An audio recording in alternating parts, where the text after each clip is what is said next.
പണ്ട് പാടവരമ്പത്തിലൂടെ ഒരു ഓലക്കുടയുമെടുത്ത് ചെറുഞാറു നടന്നൊരു കാല് തന്നു ഓടി നടന്നൊരു പെണ്ണെ.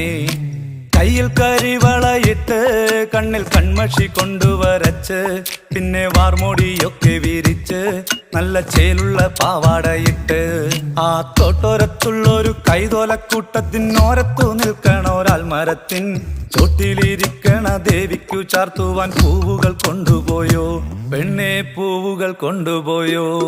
പണ്ട് പാടവരമ്പത്തിലൂടെ ഒരു ഓലക്കുടയുമെടുത്ത് ചെറുഞാറു നടന്നൊരു കാല് തന്നു ഓടി നടന്നൊരു പെണ്ണെ. കയ്യിൽ കരിവളയിട്ട് കണ്ണിൽ കൺമഷി കൊണ്ടുവരച്ച് പിന്നെ വാർമോടിയൊക്കെ വിരിച്ച് നല്ല ചേലുള്ള പാവാടയിട്ട്